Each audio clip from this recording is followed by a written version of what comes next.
इतर सगळे जर मतदारसंघ आपण शेजारचे बघितले तर त्या तुलनेमध्ये तासगावची परिस्थिती अत्यंत भयानक अशी झालेली आहे. विकास कामं केली नाहीत. विकास कामाची जाहिरातबाजी महाराष्ट्रामध्ये रिंगचं ऑपरेशन करायचं झालं तरी पण इथला पेशंट सांगलीला न्यायला लागतोय.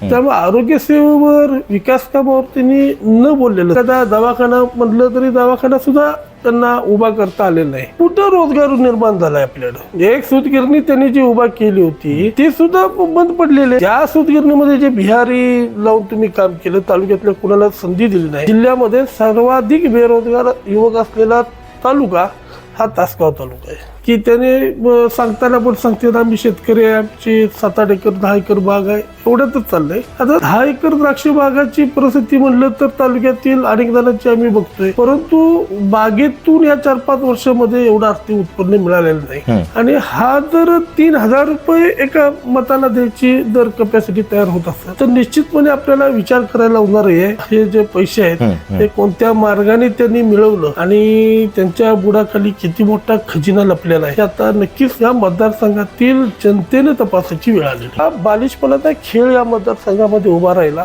शेजारच्या गावातील बुजुर्ग मंडळी पाणी मागायला ज्यावेळेला आंधणीला आबांच्याकडे गेली त्यावेळेला त्यांना डांबरीवर पुढे रस्त्यावर बसवलं. या निवडणुकीमध्ये खर्चाच्या बाबतीमध्ये अमापाशी उधळपट्टी जे चालू झालेले आहे ते निश्चितपणे पहिल्या आराराबांच्या वेळच्या आर्थिक परिस्थितीला सुसंगत अशी नाही. पाटलांच्या बरोबर जे कार्यकर्ते काम करत होते ते कार्यकर्ते पूर्णपणे संजय काकांच्या बरोबर आता काम करतात. स्पेशियस, लक्झुरियस, सगळं मिळेल अगदी मनासारखं. बटू बिल्डर्स यांचा नवीन गृहप्रकल्प गृहलक्ष्मी रचना. नमस्कार, केके न्यूज मध्ये आपलं पुन्हा एकदा सर्वांचं स्वागत. सध्या विधानसभा निवडणुकीची रणधुमाळी आहे जी ती जोमानं सुरू झालेली आहे आणि या निवडणुकीच्या निमित्तानं प्रत्येक जे उमेदवार आहेत एकमेकांवर आरोप प्रत्यारोप करत आहेत, एकमेकाची उन्हीधुनी काढण्यामध्ये व्यस्त आहेत. आता सध्या या निवडणुकीच्या पार्श्वभूमीवर मी सध्या तासगाव कवठेमहांकाळ विधानसभा मतदारसंघामध्ये आहे आणि या ठिकाणी एकेकाळी आराराबा पाटील, दिवंगत आराराबा पाटील यांच्यासोबत काम केलेले आता सध्या भाजपचे विधानसभा जे क्षेत्र अध्यक्ष आहेत स्वप्नील पाटील यांच्याशी मी दिलखुलास गप्पा मारणार आहे आणि त्यांच्याशी या निवडणुकी संदर्भातच विविध पैलूंवर मी चर्चा करणार आहे आणि त्यांच्याकडून विविध पैलू जाणून घेणार आहे. स्वप्नील भैया नमस्कार, आपलं केके न्यूजमध्ये सर्व आपलं स्वागत. आता सध्या जर विचार केला निवडणुका सध्या सुरू झाल्या आहेत आणि या निवडणुकीच्या निमित्तानं माझे काही तुम्हाला प्रश्न असणार आहेत की तुम्ही दिवंगत जे आपले माजी उपमुख्यमंत्री आहेत आराराबा पाटील यांच्या सोबत काही काळ तुम्ही काम केलेलं आहे. काय वाटते हो त्यांच्या वेळेची कार्यपद्धती जर आपण बोलायला गेलं तर त्यांची कार्यपद्धती, त्यांची त्यावेळेची कुटुंबाची पार्श्वभूमी कशी आहे, आत्ताची परिस्थिती, आर्थिक परिस्थिती आणि मागची आर्थिक परिस्थिती कशी होती, काय होती, या संदर्भात मला तुमच्याकडून जाणून घ्यायला आवडेल. सुरुवातीच्या काळामध्ये मी आराराबांच्या बरोबर काम केलं. त्यावेळी आर्थिक परिस्थिती तशी आबांची बघितली तर एकदम बेताची अशी आर्थिक परिस्थिती होती. त्या परिस्थितीमध्ये आबांचं राजकारण, अनेक ज्येष्ठ नेते जे आत्ता आबांच्या बरोबर नाहीत, मग ते दिलीपदादा असतील किंवा प्रताप नाना असतील, महादेव नाना असतील, असे अनेक कार्यकर्ते त्यावेळेला आबांच्यावर काम करत होते. ते आता त्या प्रक्रियेमध्ये पूर्णपणे अलिप्त झालेले आहेत. या कौटुंबिक परिस्थितीचा जर आपण विचार केला तर त्यावेळेचे जे इलेक्शन झाले त्यावेळेला लोकांनी वर्गणी गोळा करून त्यांना इलेक्शनसाठी मदत केलेली आहे. त्यांचा इलेक्शनचा खर्च सगळा लोकांनी घालून त्यांना निवडून दिलं होतं आणि ते पण कायम सांगायचे की मी अत्यंत गरीब कुटुंबातला आहे आणि माझी परिस्थिती नाही, मला सांभाळून घ्या. म्हणजे स्टार्टला सुरुवातच ते भावनेची होती आणि त्या गरीब घरातला मुलगा राजकारणात पुढे जातोय म्हणून सगळ्यांनीच त्यावेळेला सगळ्या तन मन धन सगळ्या पद्धतीनं त्यांना मदत केली होती. आता त्यानंतरची जर परिस्थिती पाहिली तर परवा रोहित पाटलांनी ज्यावेळेला अर्ज भरला आणि अर्ज भरल्यानंतर जे तालुक्यामध्ये जे वातावरण तयार झालं त्या वातावरणाबद्दल मला खेदानं सांगावं वाटतंय की त्यांचे काही कार्यकर्ते तासगावमध्ये लाडू, फराळ आणि सोबत 3,000 रुपये असं पाकिट देताना सापडले. हा. आता कार्यकर्ते सापडल्यानंतर त्यांनी ते माझे कार्यकर्ते नव्हतेच असं म्हणून वेळ मारून नेली. परंतु या निवडणुकीमध्ये खर्चाच्या बाबतीमध्ये अमापाशी उधळपट्टी जे चालू झालेले आहे ते निश्चितपणे पहिल्या आराराबांच्या वेळच्या आर्थिक परिस्थितीला सुसंगत अशी नाही. मग बागायती क्षेत्रातून किंवा त्यांचे जर शेतीचा उद्योग असेल, इतर कोणताही उद्योग ते करत नाहीत असं आमच्या कानावर आहे की त्याने सांगताना पण सांगतात आम्ही शेतकरी आहे, आमची 7-8 एकर 10 एकर बाग आहे, एवढ्यातच चाललंय. आता 10 एकर द्राक्ष बागाची परिस्थिती म्हणलं तर तालुक्यातील अनेक जणांची आम्ही बघतोय, आमची सुद्धा 10 एकर बाग आहे. परंतु बागेतून या 4-5 वर्षामध्ये एवढं आर्थिक उत्पन्न मिळालेलं नाही. आणि हा जर 3,000 रुपये एका मताला द्यायची जर कपॅसिटी तयार होत असेल तर निश्चितपणे आपल्याला विचार करायला होणार आहे हे उत्पन्न किंवा हे जे पैसे आहेत हे कोणत्या मार्गाने त्यांनी मिळवलं आणि त्यांच्या बुडाखाली किती मोठा खजिना लपलेला आहे हे आता नक्कीच या मतदारसंघातील जनतेने तपासायची वेळ आलेली. बरोबर. आता जर आपण विचार केला की आबांच्या पश्चात आबांचं राजकारण अवघ्या महाराष्ट्रामध्ये देखील पाहिलेलं आहे. इतकं अनेक मंत्री या सांगली जिल्ह्यानं दिलेले आहेत. आराबांची कारकीर्द बघितला त्याने त्या वर्षांमध्ये विकास कामं केली असं दिसतंय म्हणतात. काय त्यावेळेचं परिस्थिती? विकास कामं केली नाहीत, विकास कामाची जाहिरातबाजी महाराष्ट्रामध्ये भरपूर केली. इतर सगळे जर मतदारसंघ आपण शेजारचे बघितले तर त्या तुलनेमध्ये तासगावची परिस्थिती अत्यंत भयानक अशी राहिलेली आहे. म्हणजे आम्ही बाहेर पडून खूप वर्ष झाली त्याला आता त्यांच्यापासून. परंतु तासगाव हा एकमेव तालुका असा आहे की ज्या तालुक्यामध्ये कुठलीही बँक नाही, कुठलीही शिक्षण संस्था नाही. म्हणजे कुठलेही तुम्ही एखादा दवाखाना म्हटलं तरी दवाखाना सुद्धा त्यांना उभा करता आलेला नाही. जे काही ग्रामीण रुग्णालय वगैरे असं म्हटलं जातं त्याच्याच पाठीमागं ते हात धुणं त्याचंच रिन्युएशन मी केलं आणि त्याला मान्यता दिली इथंवर ते घालवतात. परंतु इमर्जन्सी ज्या वेळेला प्रोव्हिजन लागते त्यावेळेला इथल्या रुग्णांना सांगलीला धाव घ्यावी लागते. अनेकदा अशी परिस्थिती आली की इथले पेशंट्स समजा सरकारी दवाखान्यामध्ये जायचं नसतील तर भारतीय विद्यापीठसारख्या हॉस्पिटलला पाठवावं लागते आणि तिथल्या नेत्यांचं पाय धरावं इथल्या जनतेला लागतंय. कारण फार गंभीर परिस्थिती रुग्णांच्या बाबतीमध्ये येत आहे. साधं सिझरिंगचं महिलांच्या सिझरिंगचं ऑपरेशन करायचं झालं तरी पण इथला पेशंट सांगलीला न्यायला लागतोय. त्यामुळे आरोग्य सेवेवर विकास कामावर त्यांनी न बोललेलं चांगलं. हे खरी वस्तुस्थिती या मतदारसंघाची त्यांनी निर्माण केलेली आहे. बेरोजगारीचा जर प्रश्न म्हणला तर कुठलंच साधन नाही. म्हणजे शेतकरी शेती करायची, बागा करायच्या आणि त्या उत्पन्नावर सगळ्यांनी अवलंबून राहायचं. आज मतदारसंघाची परिस्थिती एवढी गंभीर झाली आहे की एखाद्या गावामध्ये तुम्ही गेला तर तुम्हाला 200 तरुण 40शीतले म्हणजे 30-40 या वयातले असं सापडतील की त्यांची लग्न झालेली नाहीत. म्हणजे या प्रश्न येतो ना MIDCचा काहीतरी प्रश्न, MIDCचा प्रश्नाचा त्यांनी विषय काढला.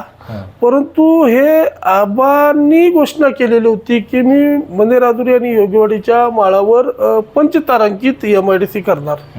आता आबा बोलताना घोषणा अनेक केलेत. म्हणजे तासगाव तालुक्याचा कॅलिफोर्निया करतो किंवा तासगाव शहराच्या नगरपालिकेच्या निवडणुकीला सांगितलं शांघाय करतो. नंतर तासगाव तालुक्याच्या दुष्काळात हा शेवटचा दुष्काळ असेल, ह्या दुष्काळाचा कलंक पुसल्याशिवाय मी स्वस्त बसणार नाही. दुर्दैवानं हे 25 वर्षापूर्वीचं रेकॉर्ड आहे ते आज त्यांचा मुलगा आज तोच वापरतोय. नाही पण त्या घोषणा त्यांनी केल्या त्या घोषणा कितपत सत्यात उतरल्या, कितपत ह्या झाल्या? कुठं रोजगार निर्माण झालाय आपल्याकडं? एक सूतगिरणी त्यांनी जी उभा केली होती ती सुद्धा बंद पडलेली. आणि रोजगाराच्या बाबतीत म्हणलं तर ग्लुकोज फॅक्टरी काढतो म्हणून सांगितलं, ग्लुकोज फॅक्टरी त्यांनी ते शेअर्स गोळा केले, ती उभं राहिलेली नाही. साखर कारखान्याच्या परमिशन आमचे वडील होते त्यांच्याबरोबर सत्ता त्या प्रमोटर बॉडीमध्ये. साखर कारखान्याच्या परमिशनसाठी 2 वर्ष आमच्या वडिलांनी सुद्धा हेलपाटं मारलेत. त्यावेळेला ते मंजुरी देतो करतो ते पण झालेलं नाही. यांना एक आयडिया या मतदारसंघातील जनतेची लक्षात आली होती की या जनतेला फक्त मोठं स्वप्न दाखवायचं आणि मोठं स्वप्न दाखवायच्या नादात आणि त्याची पूर्तता न करता थोडासा प्रसारमाध्यमांना हाताशी धरून महाराष्ट्रभर आपली छबी तयार करायची आणि विकास पुरुष म्हणून सांगायचं. वास्तविक शरद पवारांनी ह्या मतदारसंघाचा कधीच आढावा घेतलेला नाही. हा आढावा घेतला तर त्यांना फरक स्पष्टपणे दिसेल. आता येणाऱ्या 15 तारखेला ते येणार आहेत. त्यांनी सभेमध्ये त्यांनी सांगावं की या मतदारसंघामध्ये आर पाटलांच्या माध्यमातून इथं काय उभा केलंय. साधं उदाहरण लक्षात घ्या. आज MIDC 5 स्टार करतो म्हणून सांगितलं. आत्ता जी MIDC मंजूर झाली ती 36 एकराची MIDC आहे, म्हणजे 80 एकराची MIDC आहे. आता 80 एकराच्या MIDC मध्ये प्लॉट पडले, रस्ते सोडावे लागतील, थोडासा लाईन ऑफ कंट्रोलचा विषय आहे. तर अशा पद्धतीनं जर क्षेत्र लक्षात घेतलं आपण तर एक साधारणपणे 50-60 एकराची ती MIDC उभा राहील. 50-60 एकराच्या MIDCवर आज उमेदवार जे आहेत रोहित पाटील त्यांनी घोषणा केली की 10,000 मुलं मनेराजुरी आणि योगेवाडीच्या माळावर त्यांना रोजगार उपलब्ध करून देतो. मला त्या रोहित पाटलांना सांगायचं आहे की 10,000 मुलं ज्या वेळेला माळावर उभा राहतील तर तिथं गोटे खेळायचं काम करायला लागेल. कारण 50-60 एकरामध्ये एवढा रोजगार उपलब्ध होत नाही.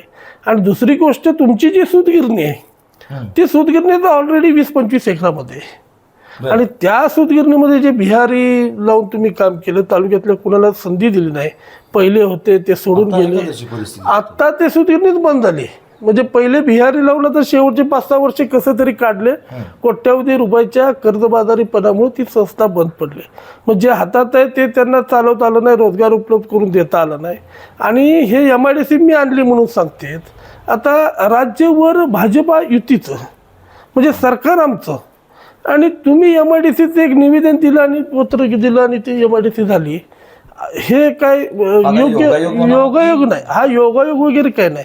याचा पाठपुरवठा करताना संजय काकांनी वास्तविक त्याची चर्चा मसलत झालेली होती.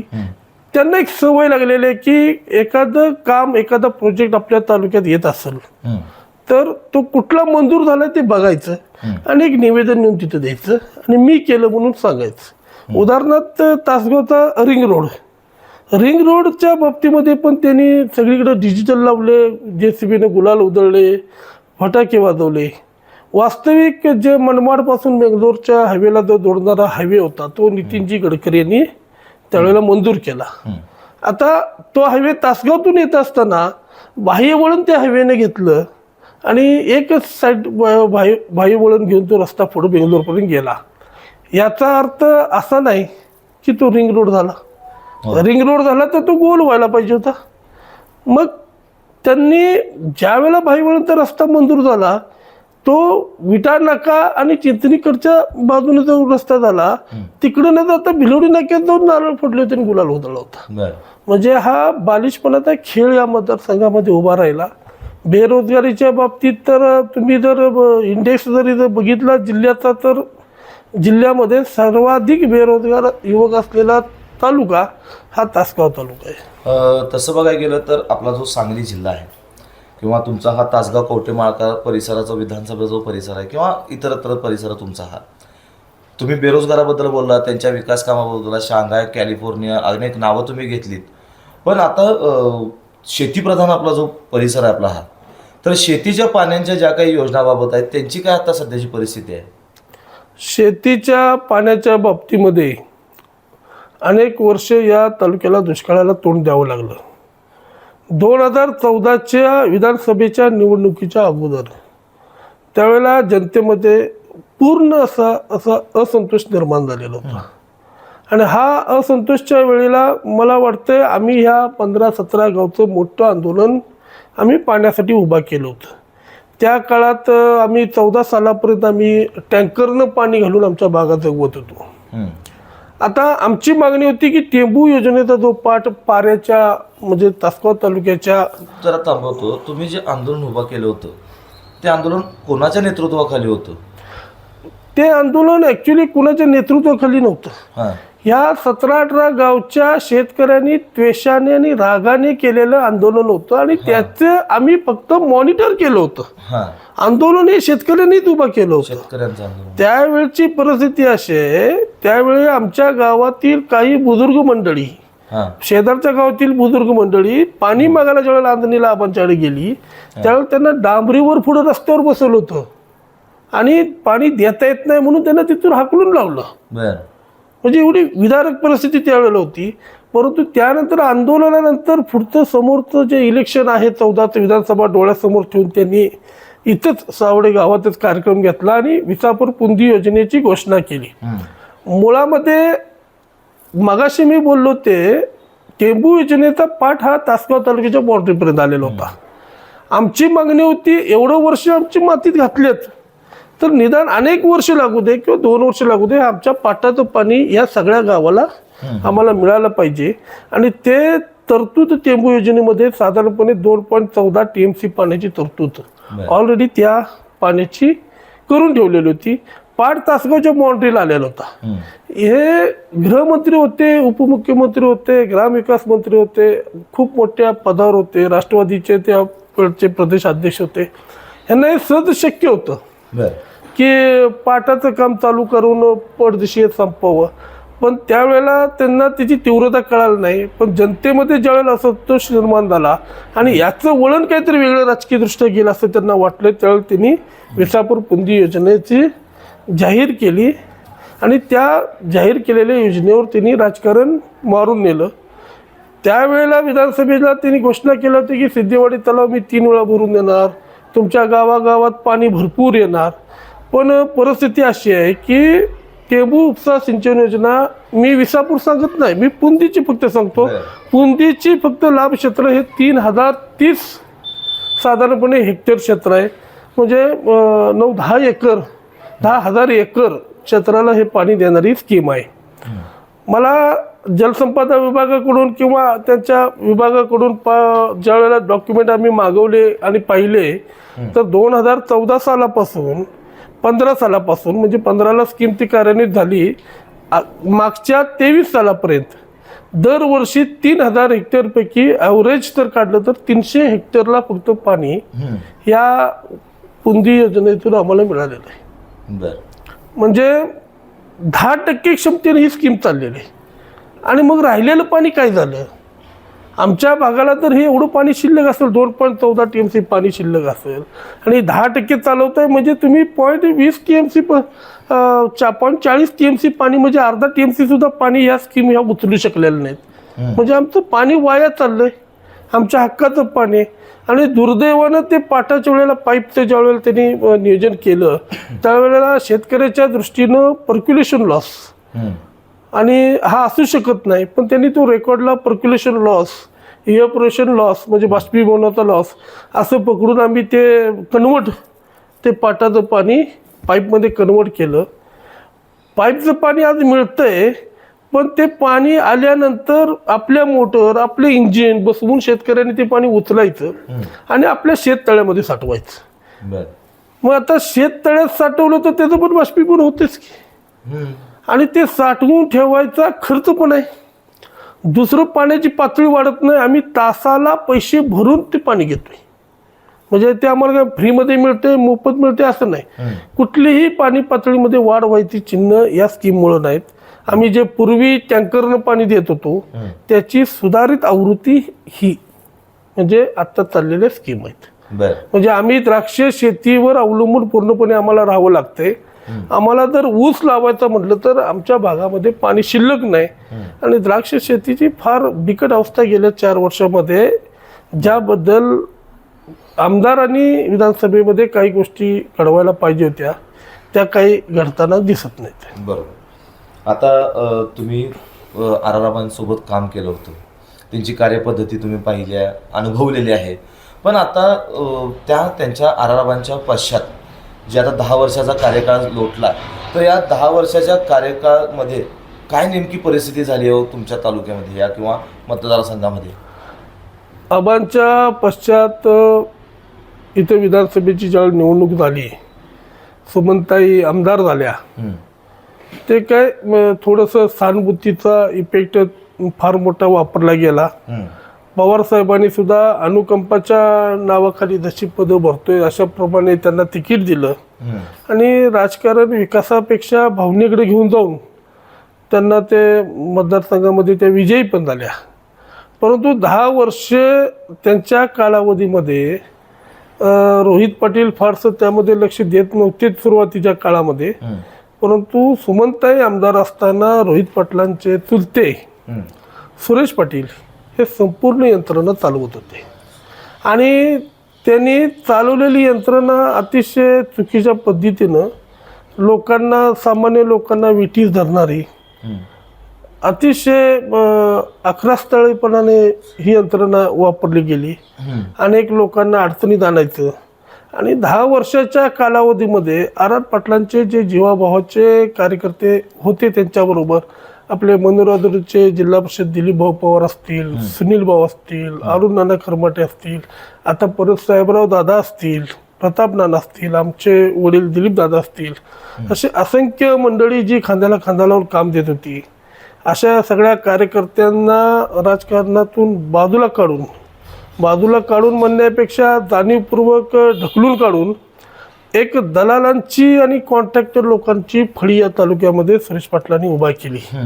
आणि हे सगळं राजकारण हे मतदारसंघातील जनतेच्या केंद्रित न होता हे दलालांनी कॉन्ट्रॅक्टरनी घेरलेलं राजकारण. तुम्ही पण सुमनताईंच्या विरोधात निवडणुकीच्या रिंगणात होता.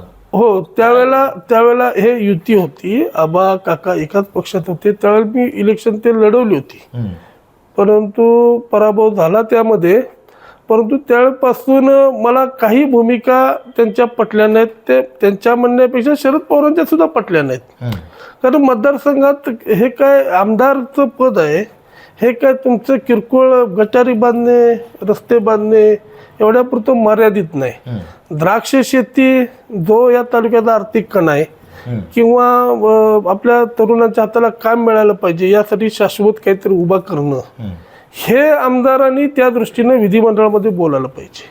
10 वर्षामध्ये सुमनताईंच्याकडून ही अपेक्षा त्या मतदारसंघानं कुणी केली नाही की त्यांनी काहीतरी तिथं बोलावं आणि हे मतदारसंघानं समजून घेतलं चालायचं. हे आता अनुकंपाखाली आहे, ह्यांना बोलता येत नाही, ह्यांना काही समजत नाही आणि याचाच गैरफायदा त्या सुरेश भाऊंनी घेतला की त्यांना काही समजत नाही म्हणून जे राजकारण चालवलं हे खूपच चुकीच्या पद्धतीनं राजकारण झालं. अनेक निष्ठावान कार्यकर्ते आज आर पाटील यांच्या घराच्या पासून बाजूला गेलेले आहेत आणि ते संजय काकांचं आज काम करतात. आता सध्याच्या घडीला जर विचार केला या निवडणुकीच्या रिंगणामध्ये एकीकडं माजी खासदार संजय काका पाटील आहेत राष्ट्रवादी गटून आणि तिकडं राष्ट्रवादी दुसरा जो गट आहे शरदचंद्र पवार गट, ती तुतारी घेऊन रोहित पाटील जे आराराबांचे चिरंजीव आहेत ते या निवडणुकीच्या रिंगणात आहेत.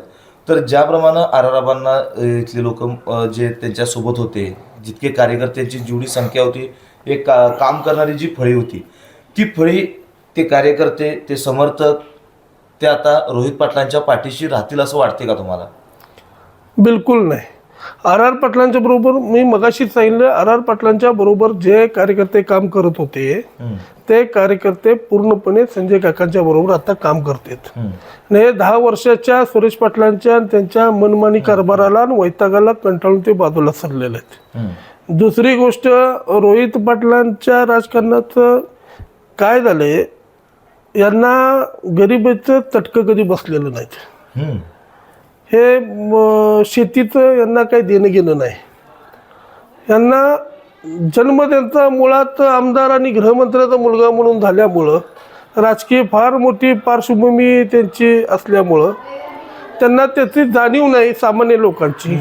आणि त्या सामान्य लोकांची जाणीव नसल्या कारणानं त्यांचं राजकारण हे हवेतलं राजकारण आहे. म्हणजे मीडिया मॅनेजचं, चॅनेल मॅनेजचं किंवा प्रसिद्धी माध्यमाचं आणि महाराष्ट्रभर जे अनेक कॉन्ट्रॅक्टर एजंट आहेत ते त्यांचं फॉलोअप घेतात. त्यामुळं मला वाटत नाही की जुने जाणती मंडळी रोहित पाटलांच्या बरोबर ह्या निवडणुकीत काही काम करतील. ते निश्चितपणे यावेळेला वेगळा विचार करतील. तर आपण आता स्वप्नील भैया पाटील जे तासगाव कवटेमहाकाळ विधानसभा क्षेत्राचे अध्यक्ष आहेत, यांच्याशी अगदी दिलखुलास गप्पा मारल्या. एकेकाळी त्यांनी आराराबा पाटील यांच्यासोबत काम केलेलं आहे. त्यांच्यासोबत ते अनेक क्षेत्रामध्ये त्यांचं जवळून त्यांना पाहिलेलं आहे. त्यांची कार्यपद्धती पाहिली, त्यांच्या कुटुंबाची पार्श्वभूमी पाहिली आणि या गेल्या 10 वर्षांमध्ये ज्या आबांच्या पश्चात इथली राजकीय परिस्थिती, विकासाची परिस्थितीबाबत त्यांनी अगदी मनमोकळेपणाने आपल्यासमोर सर्व मांडलेलं आहे. तर अशाच दिलखुलास गप्पा आपण आणखीन काही नेत्यांशी किंवा लोकप्रतिनिधींशी आणि या तासगाव विधानसभा मतदारसंघातील लोकांशी आपण करणार आहोत. तोपर्यंत पाहत रहा KK न्यूज. अशाच नवनवीन अपडेट पाहण्यासाठी आमच्या KK न्यूज चॅनेलला सबस्क्राईब करा.